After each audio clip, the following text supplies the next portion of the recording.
Last video में हमने PHP में एडमिन का इंट्रोडक्शन देखा था। हमने डेटाबेस कैसे क्रिएट करते हैं ये देखा था, टेबल कैसे क्रिएट करते हैं ये देखा था। क्वेरीज के सेशन को ही आज आगे बढ़ाते हुए लास्ट वीडियो में जो लास्ट क्वेरी हमने की थी क्रिएट टेबल, उसमें हमने कुछ इस प्रकार लिखा था। क्रिएट टेबल, हमने एक टेबल बनाई थी यूजर से। आज अगर हम टेबल बनाते हैं ऑर्डर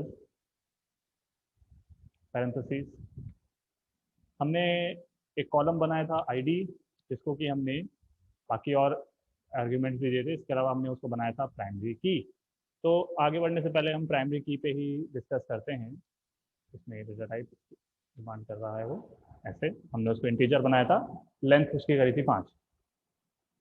प्राइमरी की, हर टेबल में एक इंटीजर कॉलम आईडी हम हमेशा बनाएंगे, जिसको कि प्राइमरी की हम अलॉट करेंगे। प्राइमरी की क्या होता है, क्वेश्चन ये भी पूछा जाता है या प्राइमरी की और यूनिक की में डिफरेंस क्या है। देखिए प्राइमरी की क्या होता है, जैसे कि मैंने अभी नाम लिया यूनिक की। प्राइमरी की यूनिक होती है। अगर आपको पूछना है यूनिक की क्या होती है, यूनिक की यानी कि ऐसा कोई रिकॉर्ड, ऐसा कोई कॉलम जिसमें वैल्यूज रिपीट नहीं हो सकती हैं उस टेबल के अंदर। जैसे कि एग्जांपल के लिए ईमेल आईडी। ईमेल आईडी को जब भी हम डेटाबेस में स्टोर करते हैं, उसके आगे हम उसे एट्रीब्यूट देते हैं यूनिक की। इसका मतलब है दो records same email ID contain नहीं कर सकते, या ऐसे बोले ईमेल आईडी दो रिकॉर्ड्स में रिपीट या सेम नहीं हो सकती है। That is a unique ID, unique की। फोन नंबर को भी हम यूनिक डालते हैं for the same reasons. User name जब हम कहीं बनाते हैं तो यूजर नेम के आगे हम यूनिक की लिखते हैं। पर यहाँ हमने लिखा है प्राइमरी की। देखिए प्राइमरी की क्या होता है, किसको कौन से कॉलम को आप प्राइमरी की अलॉट करते हैं। प्राइमरी की भी यूनिक होती है, यानी प्राइमरी की भी रिपीट नहीं होगी। आईडी में अगर एक वैल्यू गई 7 तो 7 दोबारा रिपीट नहीं होगा। प्राइमरी की ज़्यादातर हम इस्तेमाल करते हैं उस कॉलम को हम प्राइमरी की अलॉट करते हैं, जिससे आप आगे चल के अपडेशन डिलीशन वगैरह टास्क या पर्टिकुलर सिलेक्शन टास्क परफॉर्म करेंगे। प्राइमरी की यानी उस कॉलम को दे जाता है जिससे आप टेबल में रिकॉर्ड आइडेंटिफाई करते हो। एक किसको देते हैं उसका जवाब तो ये है। डिफरेंस क्या है प्राइमरी की और यूनिक की में, देखिए प्राइमरी की भी यूनिक होती है जैसे यूनिक होती है, लेकिन यूनिक की सबसे बड़ा डिफरेंस जो है प्राइमरी और यूनिक में, देखिए यूनिक किसी भी कॉलम में जिसमें यूनिक किया आपने इसको अलॉट किया हुआ है, उसमें वैसे तो कोई वैल्यूज रिपीट नहीं हो सकती, कोई स्ट्रिंग या कोई नंबर, लेकिन नल NULL नल दो या दो से ज़्यादा कॉलम्स में आ सकता है जिन पे यूनिक की लगी हुई हो। प्राइमरी की हाउएवर यूनिक भी प्राइमरी की नल भी नहीं हो सकती, यानी प्राइमरी की में NULL नल भी कंटेन नहीं हो सकता है। जो मेजर डिफरेंस है प्राइमरी और यूनिक में वो यही है। आईडी हमने कॉलम क्रिएट किया था, उसको हमने इंटीजर दिया। जैसा कि मैंने आपको बताया प्राइमरी की नल नहीं हो सकती है, तो यहाँ आपको स्पेसिफिकली मेंशन करना होता है कि this column can not be null, यानी इसमें अगर अगर यूजर के द्वारा वैल्यू नहीं आई तो इसकी डिफॉल्ट वैल्यू जो है वो नल नहीं होगी, ब्लैंक आप उसे छोड़ दें अदर, बट डिफॉल्ट वैल्यू जो रहेगी उसकी वो नल नहीं होगी। एंड हमने कहा था कि ये यूजर नहीं भरेगा इसको, this will be filled automatically. और जब भी कोई नया रिकॉर्ड आएगा वो पिछले रिकॉर्ड से एक इंक्रीमेंट होकर उसमें आईडी स्टोर होगी। कुछ और डेटा टाइप्स जो हम पढ़ते हैं वो आपको बता देते हैं। लास्ट टाइम इंटीजर देखा था, वेर कैर हमने देखा था, इनम भी हमने देखा था। चॉइस जेंडर जैसी चीज़ों के लिए जब आपको 2 या 3 या 4 ऑप्शन में से ही एक सिलेक्ट करवाना होता है तो आप इनम का इस्तेमाल करते हैं। जब भी यूज़र से हम कोई मैसेज स्टोर कराते हैं, बड़ा मैसेज या एड्रेस स्टोर कराते हैं, उसका हम डेटा टाइप देते हैं टेक्स्ट। टेक्स्ट एक ऐसा फील्ड होता है, एक ऐसा डेटा टाइप होता है जिसकी कोई आप लेंथ नहीं देते हो। टेक्स्ट में आप कितना भी कैरेक्टर स्टोर करा सकते हो। तो जो एड्रेस हो गया, यूज़र मैसेजेस, ऐसी चीज़ें जो होती हैं जहाँ पे हम स्पेसिफाई नहीं कर सकते कि यूज़र कितना डेटा डालेगा या कितना डेटा आएगा, वहाँ आप उसको डेटा टाइप देते हैं टेक्स्ट।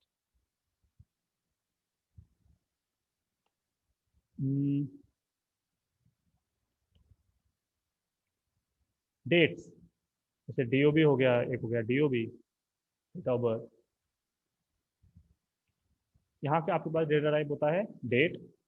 डेट में भी टेक्स्ट की तरह कोई लेंथ नहीं आती है। उसका रीज़न ये है, MySQL में डेट का फॉर्मेट जो है वो फिक्स है, YYYY जैसे 2021 डैश 2 लेटर्स का MM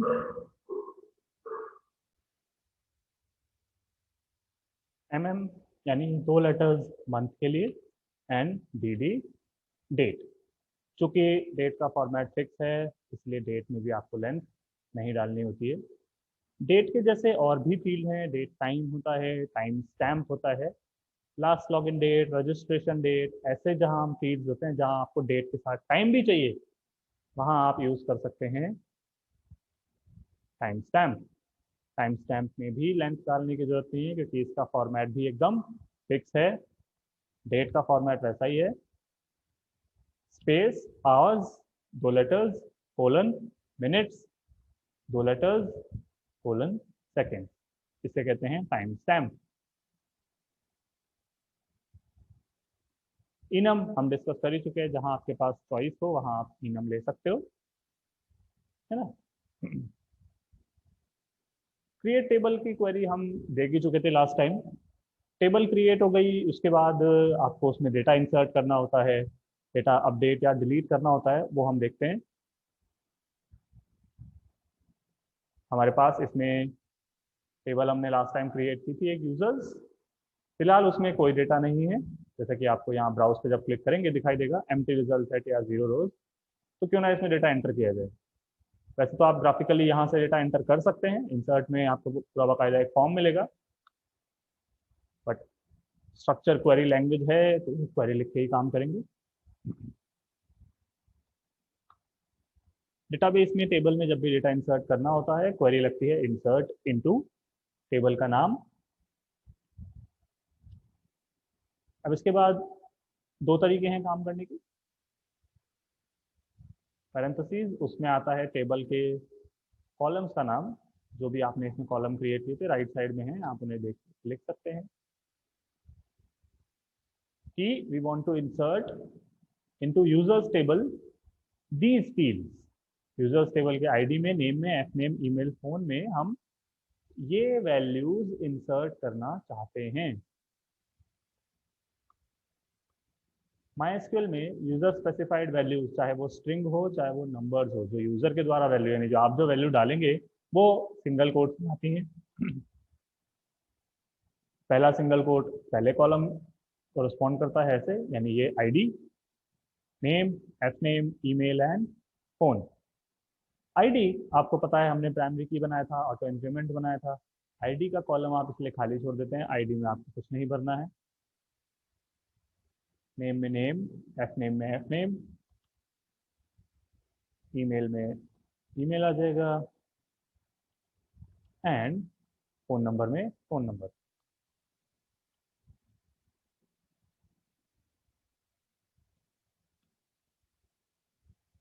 तरीका ये बिल्कुल सही है। इंसर्ट क्वेरी आप इस तरह से भी लिख सकते हैं, इंसर्ट इनटू टेबल नेम, यहाँ तक का काम एकदम सेम। सेट, सेट से आपको एक एडवांटेज ये मिलता है, आप यहाँ वैल्यूज वाले तरीके में क्या होता है, ऑर्डर आपको सेम रखना पड़ेगा। यहाँ आपने जो ऑर्डर लिया है उसी ऑर्डर में आप वैल्यूज डालेंगे। अगर यहाँ पे आपने मान लीजिए उल्टा हो गया है, आपका फोन पहले आपने लिख दिया है और ईमेल बाद में लिखा है, तो आपको फिर वैल्यूज डालते समय भी ध्यान रखना पड़ेगा कि आपका जो फोन नंबर है वो पहले ही आएगा। बाउंड हो जाते हैं आप इस केस में इस तरीके से। सेट के साथ ये बाउंडेशन जो है वो खत्म हो जाती है।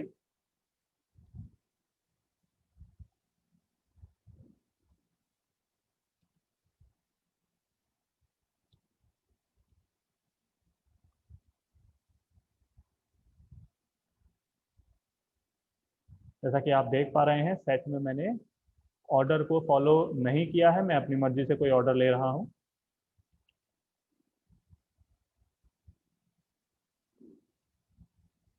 सो ऑन आप और आगे लिख सकते हैं। दोनों तरीके में से जो तरीका आपको अच्छा लगे वो आप इस्तेमाल कर सकते हैं, दोनों ही सही हैं। PHP में जो हम जाएंगे, यानी PHP के थ्रू जो हम क्वेरीज लिखेंगे, जब हम लॉग इन लॉग आउट वगैरह और डेटा इंसर्ट क्रड कराएंगे, ज़्यादातर मैं इस क्वेरी का इस तरीके का इस्तेमाल करता हूँ।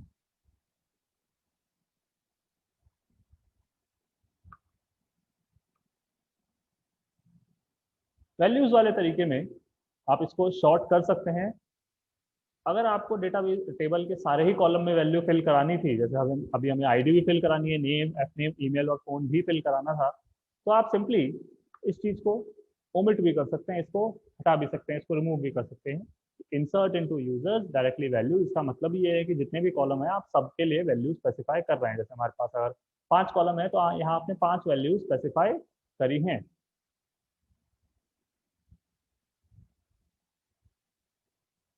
वैल्यू इंसर्ट करके देखते हैं। नीचे गो का बटन है, जब आप इस पर क्लिक करोगे, 1 रो इंसर्टेड, और देखने की चीज है इंसर्टेड रो आईडी 1।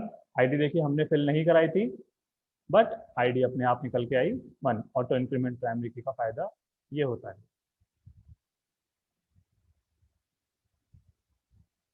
जो देखने की चीज इसमें आ रही है वो आप देख पा रहे हैं, फोन के नीचे इसमें आ रहा है 0। देखिए अगर हम स्ट्रक्चर पे चलें इसके, फोन का जो डेटा टाइप हमने लिया था वो था इंटीजर।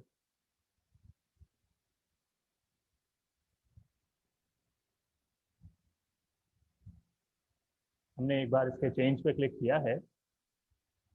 क्या दिखाना चाह रहा हूँ मैं आपको, रेंज, डेटा टाइप्स की रेंज।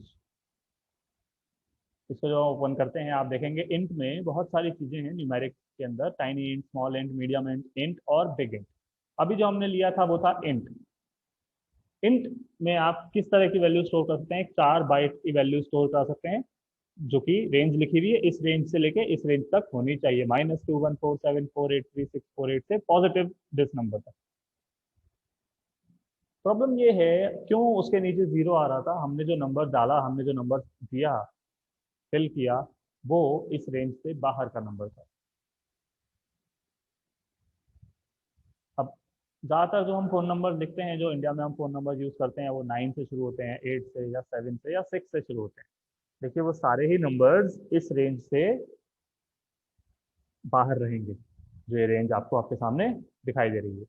इसी कारण से हम फ़ोन नंबर में जो डेटा टाइप लेते हैं वो बिग इंट लेते हैं। हाँ, अब हालांकि ये इस फील्ड तक, इस फॉर्म तक मैं पहुंचा था चेंज पे क्लिक करके स्ट्रक्चर में। मैं यहाँ से इसको सेव भी कर सकता हूँ, इंट से इसका टाइप डेटा बिग इंट में चेंज हो जाएगा। लेकिन हम ये काम भी एसक्यूएल के थ्रू करना चाहेंगे। तो आपने देखी इंसर्ट क्वेरी, अभी हम सिलेक्ट डिलीट वगैरह भी करेंगे, पहले हम कर लेते हैं alter query.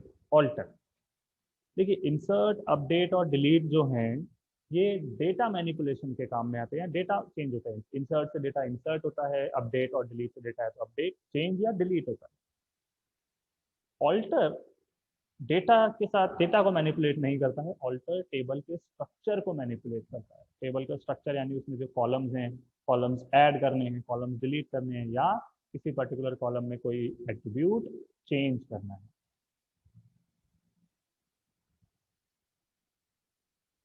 Alter table, table का नाम ऑल्टर टेबल यूजर। ऑल्टर में जैसा मैंने अभी आपको बताया 3 चीजें होती हैं, आप कॉलम्स ऐड कर सकते हैं, आप कॉलम्स रिमूव कर सकते हैं, या किसी पर्टिकुलर कॉलम को चेंज कर सकते हैं। यानी ऑल्टर टेबल, टेबल नेम के बाद 3 में से कोई एक कीवर्ड आता है, या तो ऐड, रिमूव या change. I am so sorry, 3 keywords आते हैं, और ऐड, रिमूव नहीं आता है, ड्रॉप या फिर चेंज। ऐड कॉलम ऐड करने के लिए, ड्रॉप कॉलम डिलीट करने के लिए, चेंज किसी एग्जिस्टिंग कॉलम में कुछ कोई भी एट्रीब्यूट चेंज करने के लिए। मान लीजिए मुझे इसमें एक कॉलम ऐड करना था सैलरी, तो मैं करूंगा add. SQL case sensitive language नहीं है, आप चाहे स्मॉल में लिखें या कैपिटल में लिखें, कोई फर्क नहीं पड़ता है। ऐड कॉलम नेम से सैलरी, डेटा टाइप जो भी आपको लेंथ देनी है वो, और अगर कोई और एट्रीब्यूट प्राइमरी की, यूनिक की या कुछ देना है तो वो, अदरवाइज आप यहीं क्वेरी खत्म कर सकते हैं। अगर आपको दो या एक से ज्यादा कॉलम ऐड करना था, कॉमा, अगेन कीवर्ड ऐड, और फिर उसके बाद कोई दूसरा, जैसे हमने कहा डेजिग्नेशन भी हम ऐड कर देते हैं।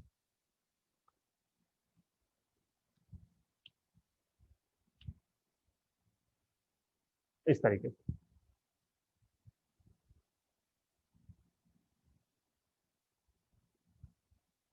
ऑल्टर में आप कोई कॉलम ड्रॉप भी कर सकते हैं। ड्रॉप, सिंपली बता दीजिए कॉलम का नाम, नेम। तो इससे नेम कॉलम जो है वो रह जाएगा, ड्रॉप हो जाएगा, और इसमें से 4 कॉलम्स रह जाएंगे।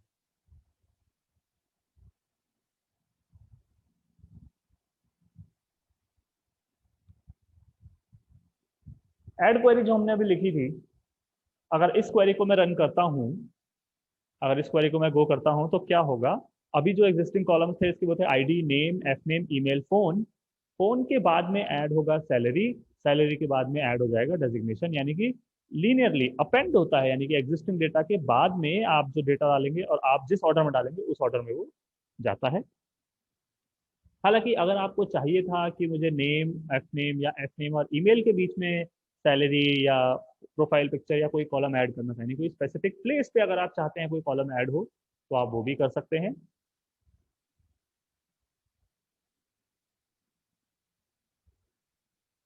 से जैसे मैंने कहा सैलरी जो है वो आप एफ नेम और ईमेल के बीच में ऐड कराना चाहते हैं, तो alter table users add salary, data type, range, आप कीवर्ड लगाइए आफ्टर, और जिस कॉलम के बाद में आपको ऐड कराना है वो डाल दीजिए। कोई सिनारियो आपके सामने आता है जहां आपको टेबल के पहले कॉलम के रूप में कोई फील्ड ऐड करना है, पहले कॉलम को ऐड करना है, तो आप सिंपली वहां पे लिख सकते हैं first। इससे होगा ये, सैलरी जो है आईडी से भी पहले जाके स्टोर हो जाएगा, सेव हो जाएगा।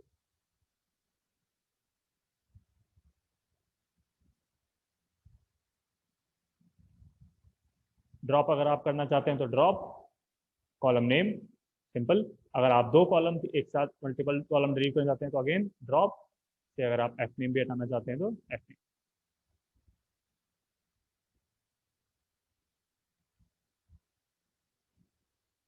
हमें अभी हमारा जो केस था उसमें ना हमें ऐड करना है ना रिमूव करना है कॉलम, हमें बस एग्जिस्टिंग कॉलम में कुछ करना था चेंज। चेंज में दो चीजें आती हैं, पहले हमने लिखा alter table users, change keyword, जिस कॉलम को आपको चेंज करना है उसका नाम आएगा, एंटर करेंगे। अब मुझे यहाँ पे चेंज करना था सिर्फ डेटा टाइप, कॉलम नेम, उसकी रेंज वगैरह चेंज नहीं करनी थी, लेकिन आपको पूरी चीज दोबारा लिखनी पड़ेगी। कॉलम का नाम क्या है, डेटा टाइप जो कि इंटीजर से बदल के मैं बिगिन कर रहा हूँ, एंड उसकी रेंज। जब मैं इसको सेव करूंगा, गो करूंगा, स्ट्रक्चर पे अगर हम क्लिक करें, फोन नंबर जो पहले इंट था वो अब हो गया है बिगिन।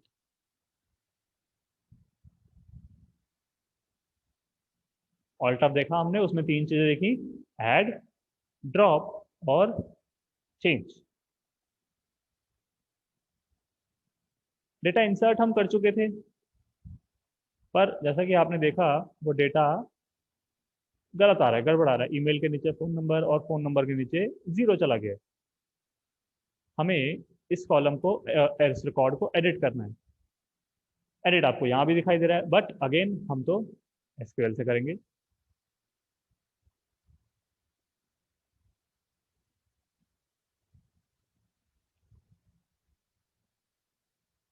अभी आपने इंसर्ट क्वेरी देखी या ऑल्टर क्वेरी देखी, उस सब में क्या था, कीवर्ड जो भी आपको करना है, से अब insert into then table name. अभी हमने कहा alter then table keyword then table का नाम। लेकिन अपडेट जो क्वेरी है, अपडेट में कीवर्ड आता है अपडेट, ना कोई इनटू आता है ना कोई और आता है, सीधे डायरेक्टली ना टेबल कीवर्ड आता है, डायरेक्टली क्या आएगा, अपडेट कीवर्ड एंड टेबल का नाम, अपडेट, इस टेबल को आपको अपडेट करना है। अब इसमें हमें करना था ईमेल में ईमेल डालना है। अगेन इंसर्ट में हमने बताया था वैल्यूज वाला तरीका आप ले सकते हो या सेट वाला तरीका, तो यहाँ भी वही सेम है, आप वैल्यूज वाला तरीका भी ले सकते हो, सेट वाला तरीका भी ले सकते हो। हम दोनों से लिख के बता देते हैं। अपडेट यूजर्स, हमें दो चीजें चेंज करनी है, ईमेल और फ़ोन। अपडेट यूजर्स, ये 2 कॉलम का ही नाम लिखा हमने। इनमें क्या क्या वैल्यूज डलेंगी, जो भी वैल्यूज आपको डालनी वो आप यहाँ डाल।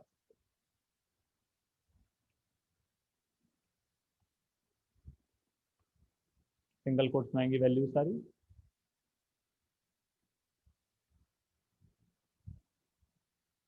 अगर इतनी क्वेरी को लिख के आप रन करेंगे, देखिए अपडेट क्वेरी जैसे कि आपको दिख भी रहा होगा, क्रॉस भी आ रहा है।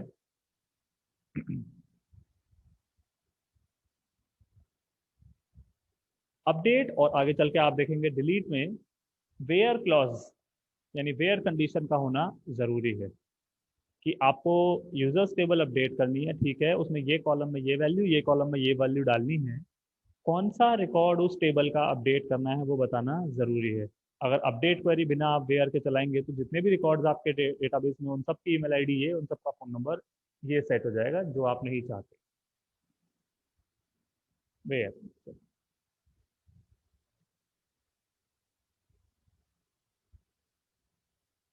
थोड़ी देर पहले हमने आपको बताया था हम प्राइमरी की इसलिए ले रहे हैं हम क्योंकि उससे आइडेंटिफाई करेंगे रिकॉर्ड्स। तो हमने कहा उस रिकॉर्ड में आप चेंजेस करें जिसकी आईडी है 1।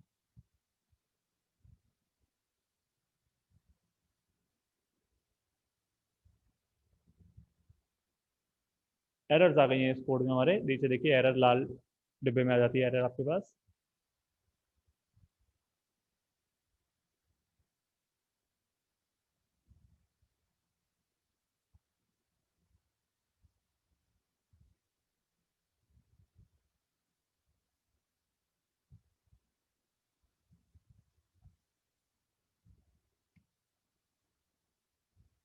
ओके, अपडेट क्वेरी हम एक बार सेट वाले तरीके से ही कर रहे हैं। अपडेट टेबल का नाम यूजर्स, बीच में कोई कीवर्ड इनटू या फ्रॉम कुछ नहीं आएगा।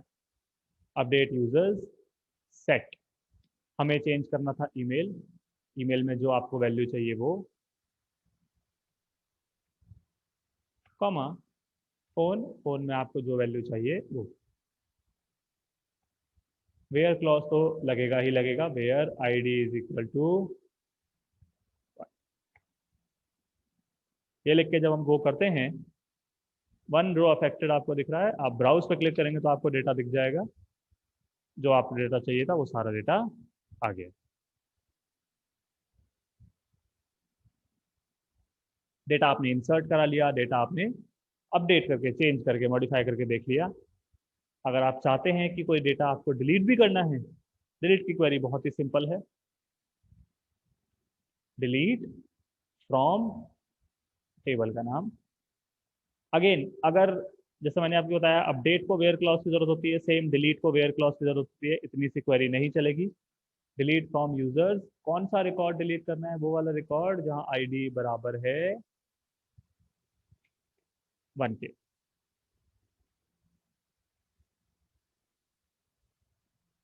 पूछेगा, कंफर्म करेगा, do you want to delete, yes we want to delete. चूंकि हमारे रिकॉर्ड में डेटाबेस में सिंगल डेटा था, तो अब आपको जब आप ब्राउज पे क्लिक करेंगे दिखाई देगा 0 रिजल्ट। इस वीडियो में आपने बेसिक CRUD यानी कि क्रिएट, रीड, अपडेट और डिलीट ये देखा, एंड आपने देखा ऑल्ट। आने वाले वीडियोस में कुछ हम थोड़ी एडवांस क्वेरीज देखेंगे, देन हम PHP एंड MySQL का इंटीग्रेशन स्टार्ट करेंगे। Thank you.